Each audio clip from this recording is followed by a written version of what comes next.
এবার ভোট বিপ্লব হবে। এবার সংসদে নারায়ে তাকবীরের স্লোগান হবে। এবার দেশ চলবে ইনসাফের ভিত্তিতে। এবার দেশ চলবে হযরত ওমরের নীতিতে। এবার আর গরিবের সম্পদ লুণ্ঠন করার সরকার আসতে পারবে না।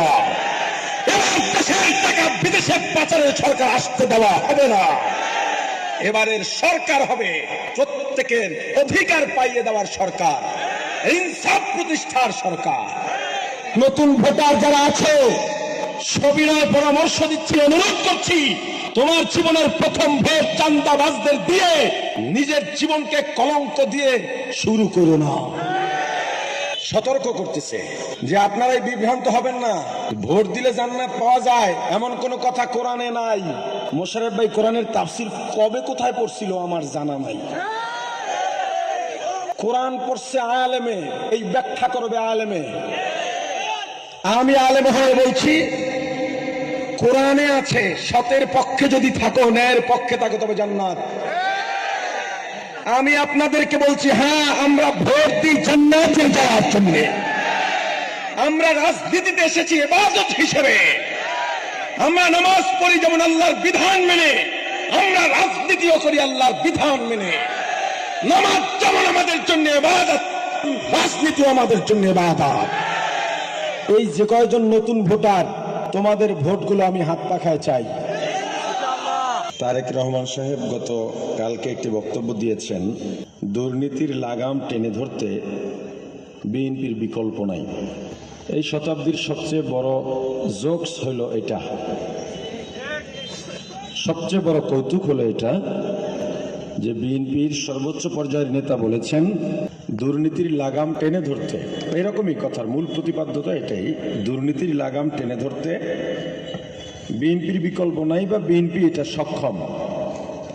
অথচ এই বাংলাদেশে দুর্নীতির সবচেয়ে বড় ইতিহাস রচনা করেছেন তারা। তাদের সর্বশেষ যেই ক্ষমতা, এই ক্ষমতায় তারা একাধারে 5 বছর, অর্থাৎ যতদিন ক্ষমতায় ছিলেন ততদিন প্রতি বছর সারা বিশ্বে দুর্নীতিতে চ্যাম্পিয়ন হয়েছে।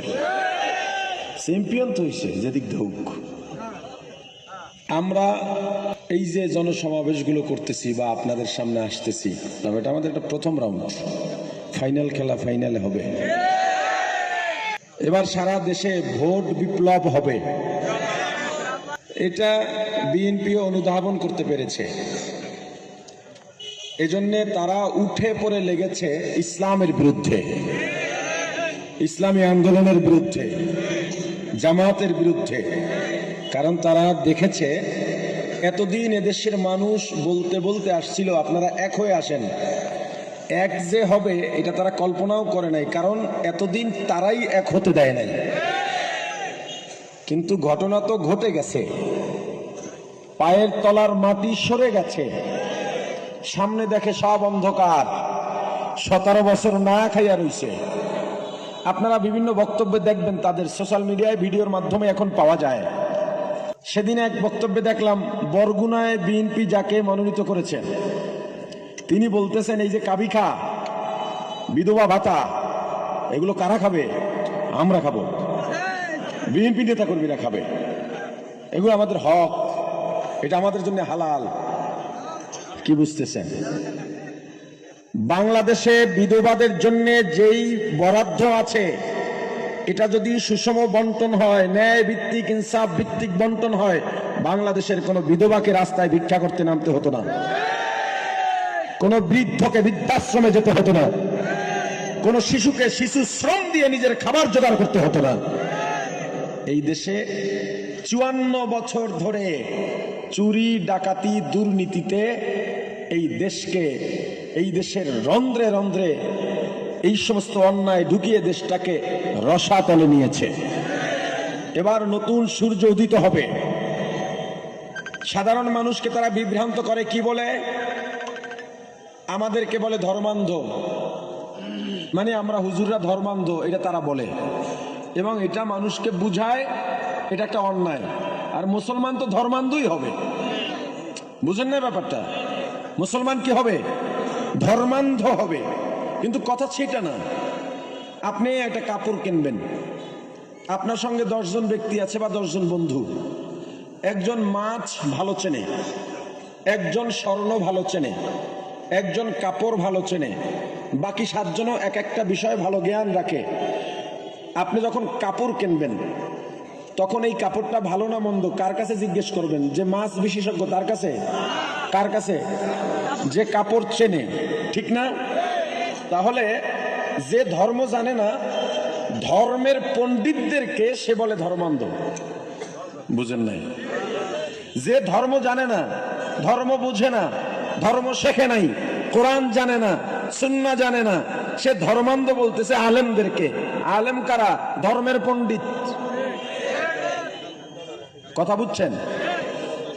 আচ্ছা, শুধু আমাদেরকে ধর্মান্ধ বলে এইটা না, আরো একটা কথা বলে যে এরা ধর্মের নামে রাজনীতি করে, ব্যবসা খুলে বসছে। মুসলমান তো রাজনীতি করবে ধর্মের নামে, ধর্মের বাইরে তো রাজনীতি মুসলমান করতে পারে না। যারা দুর্নীতিবাদ, যারা চোর, যারা ডাকাত, ওদের রাজনীতি হবে ধর্মের বাইরে গিয়ে। ধর্মের রাজনীতি হলে দুর্নীতি থাকে না, সন্ত্রাস থাকে না। এজন্য চোর, বাটপার, সন্ত্রাসরা ধর্মীয় রাজনীতির বিরুদ্ধে কথা বলে। এরপরে আমাদের এই কলাপাড়ার বিএনপির প্রাণপ্রিয় নেতা, বিএনপির কর্মীবৃন্দ এখানে আছেন বহু, আমার সঙ্গে তাদের সঙ্গে খুবই ভালো সম্পর্ক। এখন ওই কুয়াকাটার প্রভাবশালী একজনকে দাওয়াত দিয়েছি, মন্নান চাচা ছিল সাথে, যে সময় থাকতে ইসলামের কাজে চলে আসো। কয় ভাইয়া সবাই মেলেন তারপরে আসবো। আমার বক্তব্য সে শুনতেছে। মোশারেফ ভাই এই কলাপাড়ায় যে বিভ্রান্ত ছড়াচ্ছেন, বিএনপির নেতা কর্মীর কাছে আমি অনুরোধ করে বলবো,